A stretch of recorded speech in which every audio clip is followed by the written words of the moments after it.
What is going on, guys? DBG here, and in this video we are going to be ranking the best budget players in NBA 2K21 MyTEAM. So honestly, there are a lot of good budget players, that's all I'm going to say. There are a lot of good budget players in the game. There's no exact price I'm going to put on this, so in and around the 15k mark is probably what I'm going to give. But these are all cards that I think are more than usable in this game. And I'm going to say this right now, if you're playing on PS5, all of these guys are usable. Like, basically every card in the game is usable on PS5 or Xbox One. It is without doubt, like, I love next gen because everything is viable. Every strategy you use is viable, and it's just, oh man, I love the way the game plays next gen. Also, lads, if you guys are new to the channel, subscribe. We upload as much MyTEAM content as anywhere else, as well as that. If you guys do want kind of like more short form content, follow me on my review Instagram as well as a new TikTok I set up. Both of them will be in the description. So anyway, now let's get onto it. So we're going to start off with Dame Lillard.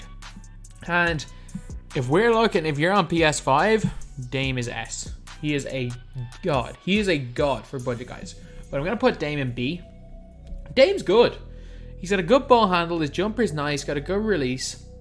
He doesn't play any defense, but he's offensively, he's very good. I might end up moving him down to C tier, but he's a card that I really do like in the game this year. Dame is good. Then we got Joel Embiid. I mean, Embiid's not half bad. He's moderately mobile. It's not like he's this ultra mobile player. He's not like this ultra athlete, but he shoots the ball relatively well. He can hit the corners if needed. He also blocks a few shots. He's a card that I like. He is definitely a card that I like in this game. He's somebody that I think has, for his price, he can't get much better, especially because he's around the 1000 MT. There are definitely better cards, don't get me wrong, but no, he is a card that I... He's a card that I like. He is a card that I like in this game. So next we are going to put in Richard Jefferson. So Richard Jefferson is... I think I'm going to move all these down a tier, because Richard Jefferson, I don't think... He's not top tier, or probably not second tier, but Jefferson's pretty good. Decent defender, decent release, just an overall nice player to have in your squad. I think he's a little bit overpriced, not going to lie. For his price, he may be able to get better value, but no question about it, he's a good card. Then we got Mo Cheeks. I mean, Mo Cheeks is the best cheap defensive player in the game. He is the best cheap defensive player, and it's not or the best cheap defensive point guard in the game is not even close. He gets so many steals, the high tendency. He's a great card. He shoots the ball not particularly well, like only a 70 rated 3. He definitely has... He's not a perfect card, but he's good. I think he's just that weak in offense. I'm going to put him into C tier, but he is really nice. Like goal clamps and stuff, he's nice. Then we got Bibby. Bibby's a card I really like to start of the year, but as time's gone on, I've tried to use Bibby a few times. He's not great. He's like basically Dame without dunking. At the start of the year, he was great because he had like a really good fadeaway animation, and his snatchback dribble was really nice. But down later on in the year, we might get a good my Bibby. This card, he served the purpose. I used him at the start of the year, and he was pretty nice. But nah, as time's gone on, he's kind of become weaker in this game, like week by week. And we got Doug Christie. Doug Christie's like just better. Rich Jefferson. I do really like Doug Christie. His jumper is... I mean, I'm not the biggest fan of it, but I'm not that opposed to it. I know a lot of people hate his jumper. I know some people like his jumper, but I think it's just meh. But a really good defender. Decent height. He's got to be up here in A tier. And we got Trevor Ariza. For value, Trevor Ariza is like SRA. Like, he's like 700 coins, and he's more than usable. I'm going to put him in B tier. He's got bronze clamps, he's mobile, and has got a really good release. He was basically a perfect card to use in MyTEAM Limited last week when you had to use all Sapphires. He was one of the best cards for that because he's a card that I really do like. He is a good card in terms of value. If we were looking purely at value, he'd be one tier higher probably in A tier. But I just think that he's not quite good enough. I don't know. I'll put him in B. I might move him down. Kenny Smith, I mean, same tier as Dame. Doesn't really play much defense, but he does shoot the ball well. He does really, really shoot it. So if you want someone to just shoot and don't need them to shoot from limited or limitless, Kenny Smith is the guy for you. Bailey Howell. Why am I putting Bailey Howell low? Like, Bailey Howell's A. Bailey Howell's class. Release is God tier.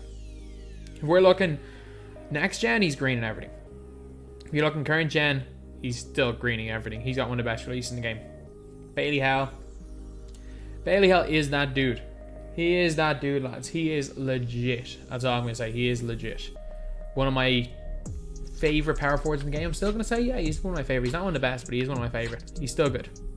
Then we got Patty Mills.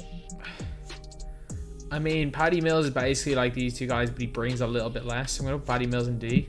I liked Patty Mills when he first came out, but I don't know. There's just something about the card. The more I use him, the more I dislike him. I do think all these 3-point guys are better than Patty, though. Sleepy Floyd, he's actually gone down a bit in price. So he was initially like 25k. But I'm going to put him here because I saw him for like 12k last week. So Sleepy, I mean, off rip. Because this is budget cards, I can't really say how good they are with badges. So off rip, Sleepy Floyd's A tier. Like, you do need badges on him. He only comes with bronze clamps, and I don't think he comes with any range. You can get every badge, but you kind of put badges on it to make him great. So yeah, I'm going to put him in A. Then we got Boris Diaw. Diaw is A. Diaw's pretty good. Defensively, he's good. He's not too slow. He's not particularly fast either. Good enough release. He's got long enough wingspan. Good passer. And the problem is, again, he'd be S tier if we talk about badges up Diaw, but badges up Diaw is not cheap. So again, a guy who becomes a beast when you give him every badge, but he's only pretty good without it. Then we got Skal. Skal's going one tier below. I think I like Skal more than 99.9% of people. I think Skal is a beast. I think his release is one of my favorite in the game this year. As well as that, Skal's defense is, it's not good, but it's not absolutely terrible. Like, he's not a good defender, but he's not so bad that you'll automatically lose a game against, well, if you're playing against a good player, obviously, with a good team, Scalabrini will be kind of outclassed, but against most teams unlimited, especially when you're starting, you're going to be fine with Skal. Then we got Steven Jackson. I mean, Steven Jackson is badged up. You'd be looking at Steven Jackson up here in S tier, but he's expensive badged up. And this is the same with a Byron Scott, who I don't actually think I have on this list. Oh my god, I forgot Bruce Bowen. I forgot an S tier player. Byron Scott, Steven Jackson. No, non-badged up, both you guys get the C tier. Good when they're badged up, not good without badged up. I forgot Bruce Bowen, lads. I apologize. People are going to be saying in the comment section, Bruce Bowen is S. No question about it, any console. Bruce Bowen is S tier. I'm going to say it right now. Bruce Bowen is S tier. Then we got Michael Cooper. Michael Cooper, what am I talking about? He's S. For his price, he can't get any better.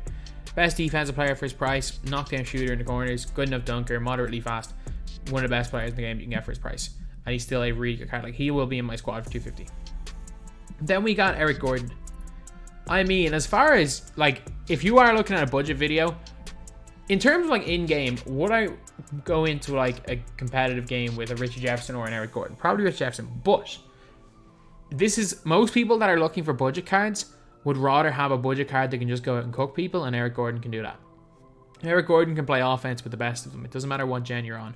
Whether it's current or next gen, he can play offense with the best of them, and for that reason, he's going to A tier. Michael Jordan, I mean, he's not worthless, so I'm going to put him in D. He can't really shoot. No quick first step, no clamps. He's terrible. He's absolutely terrible. He'd be the closest to worthless tier here. I mean, let me have a look. I mean, I got it. I know there are players I can put in the worthless tier. I'm trying to think, is there anyone that I can put in worthless?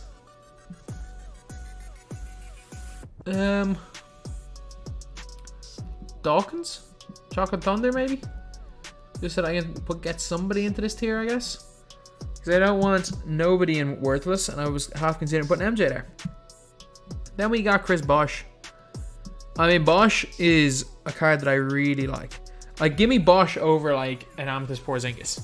I know that might sound crazy, but again, I'm a lot more comfortable with Chris Bosch's release.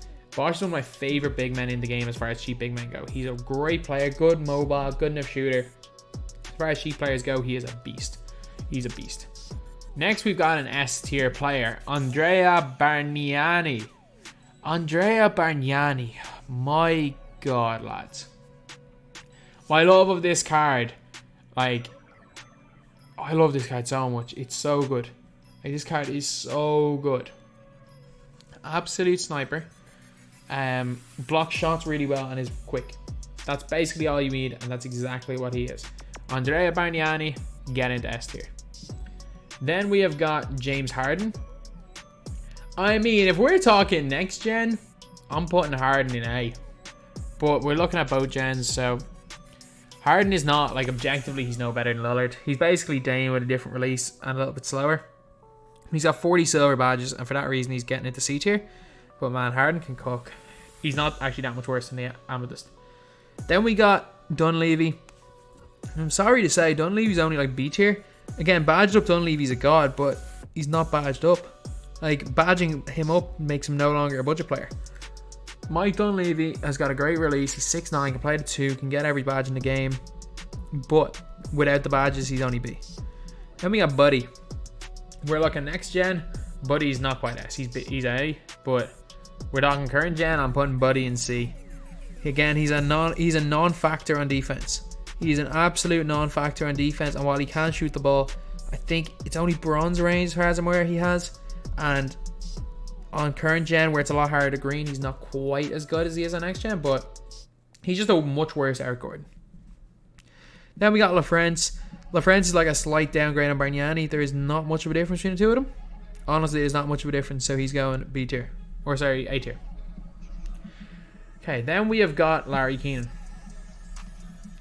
I really like Larry Keenan. I'm sorry, I really like Larry Keenan. He's like a poor man's Giannis. He's a poor man's Diamond Giannis. So like, if you don't have the 100, 150k to buy Diamond Giannis, and you want the player to do very similar things, get Larry Keenan. Larry Keenan plays defense, he's as quick as a Giannis. He obviously shoots as badly as Giannis, which is a bit of a problem. But like Larry Keenan, telling you, later on in the year, he's going to have a beastly card. And I said it last year. Because I used his Ruby card at the very start of the year, and he had ridiculous animations. And I said it when Larry Keenan came out with his Opal. I was like, when we get another Larry Keenan, he's going to be a beast. And I'm saying that again with this card. This card here is very, very nice. When we get a better Larry Keenan, he's going to be a beast in game. I'm telling you that right now. Then we got Andrei Korolenko. So AK, I'm going to put AK in. Let me put AK in. What am I talking about? AK's A. AK is better and as good as Bailey Hell. AK is A. I don't know why I was considering putting him lower. AK is a beast. He is a beastly card. Then we got Wiggins. I don't like Wiggins. I'm saying that right now. Wiggins is like better Ariza. He is better Ariza, but they don't feel any different. And I'm guessing someone is going to react to this video and go crazy. I don't like Andrew Wiggins. Like, Wiggins is a great, great card if you full court press, run the fast break, and rely on showtime. Like, if that is your playstyle, Wiggins might be the best budget card in the game. If you have any other playstyle, Wiggins and Trevor Ariza will give you the exact same. They will give you the exact same. Then we have got Ricky Rubio. I mean, Rubio's nice. Rubio's got the Kenny Smith release, good ratings. I get it. He needs to be badged up to become unbelievably good, but he's a really good defender. Rubio's nice. I'm sorry, Rubio definitely is nice. Then we've got the first one that is... I'm going to put him on the list, but you can't actually buy him. It's Joe Ingles. So I have Joe Ingles and LaMarcus Aldridge. I'm not going to put Mullen in there because that's kind of cheating because he's a little bit too good. But I'm going to put in Joe Ingles. And Joe Ingles... He's a decent shooter, decent defender. He's like a 3-and-D guy. I'm not the biggest fan of his release, though, so I'm going to put him in B tier. He's very much on the edge of A. He's a guy that I would not mind using, but yeah, he's going to be. Then we got Pat Bev. I mean, Pat Bev isn't objectively better than Mo Cheeks. Mo Cheeks Pat Bev, they kind of bring the same amount on offense. Mochique's better going to the basket. Pat Bev better from 3. Both of them very, very similar on defense. So, and I'm pretty sure they have the exact same dribble sigs. Like, I'm almost certain they're like borderline clones of each other. So, gonna keep them both in the same tier.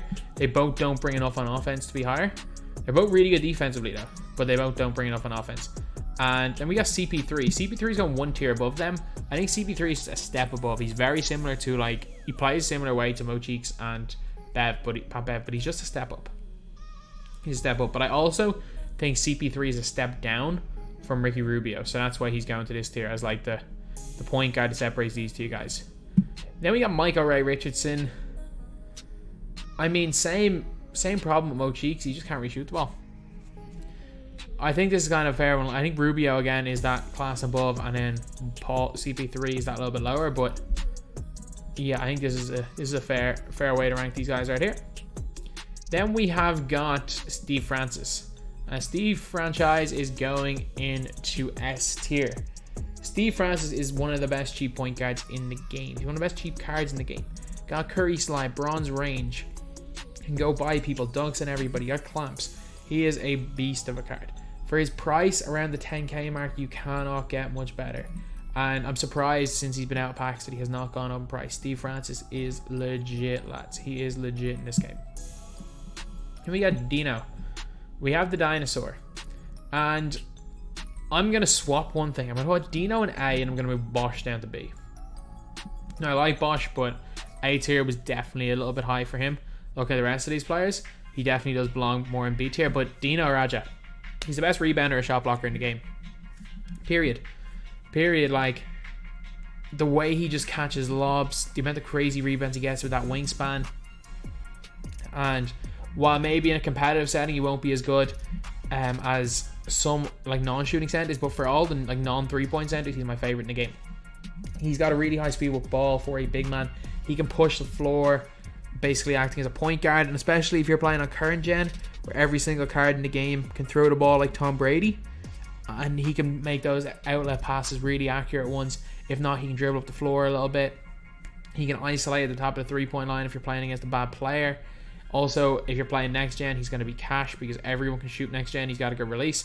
So yeah, Dino Raja, get into A tier. We got Thurl. I miss 2K19 Thurl. I really do. He's not bad. He is not terrible. I actually used him. He moves really well, and he's a 6'11 small forward. So for that reason, he's going into C tier.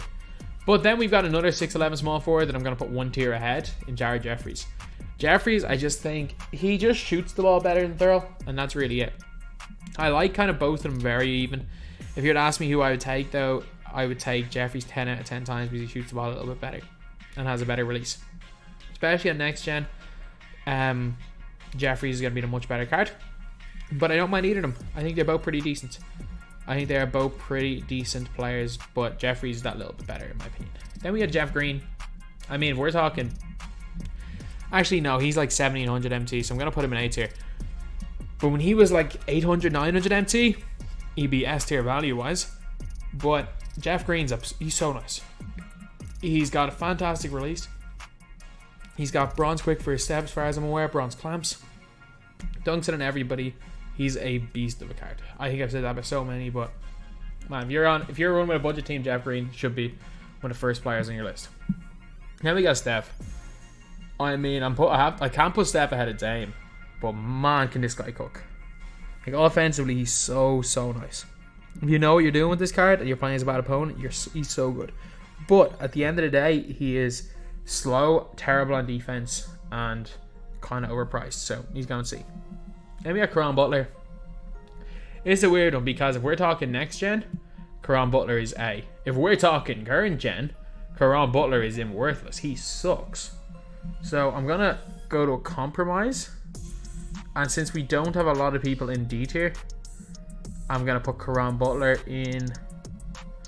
I mean, if we're talking current gen, would you give me Caron Butler, buddy, 10 times out of 10? James Harden or Caron? James Harden, 10 out of 10. I'm putting him in D tier. I think he is very nice on current gen. So on next gen, on current gen, he's awful. I did a gameplay review with him and he was terrible. So he's going into D tier. Then we got LaMarcus Aldridge, and he's going into A tier. If you can get him, he's like, for me, He's close to a Bargnani. If you want to argue Aldridge over Bargnani, be my guest, but I much prefer Andrea. But Aldridge is a pretty nice card. He plays very, very similar. Like, their stats are like eerily similar and they have the same release. So if you like Bargnani, you're going to like Aldridge. And honestly, if you want to argue this, I wouldn't really go against you. But Aldridge down here. Aldridge still one of the best cheap centers in the game, and there's no question about that. Then we have got Tom Gugliotta. He's like Tom Gugliotta. I'm gonna put him into B tier. He's like an off-brand Aaron Gordon. He's very good at what he does, which is like push the floor from the power forward position. If he was a small ball 5, he'd be a lot better. Like, he pushes the ball well, and he can blow by with silver quick first step. He's a not great shooter, and his release is awful. He's not a card that I particularly like. Like, if you were to say, would I have more success with him or Jeff Green? I'd probably have more success with Jeff Green. Is he objectively better than Jeff Green? Probably, but he's not a great card. He's good. He's good, but he's not spectacular. Then we got Kyle Korver. I mean, if you want to just shoot fadeaway threes, if you're on next gen, put this dude in S tier. Put this dude in S tier. And if you know, all I'm going to say is with next gen, with this card, if you know, you know. Fadeaway threes from the halfway line going consistently. He is ridiculous. But on current gen, he sucks. He sucks. But because he is so good on next gen, he's going to B tier. Like, he absolutely sucks on current gen. He's so slow, like borderline unusable, but he's so good on next gen that he's going into B tier. Then we got Nick Anderson. Nick Anderson's S tier no matter what gen you're on. He's basically like Kyle Korver with defense. He's like a slight downgrade version of Ray Allen. That's literally it. Like, I actually should have probably put him on my best overall cards tier list yesterday. He would have made it somewhere. He wouldn't have been in S tier or A tier, but he probably would have been in that B tier with the likes of Drazen Petrovic, Klay Thompson. He's at that, like, he might be the worst of all of those cards, but he's in that conversation. His release is money. Obviously his linear spectacular next gen, but a ridiculously good card. So anyway, yeah, that's pretty much it. This is the budget tier list for NBA 2K21. Thank you guys for watching. Please like, comment, and subscribe.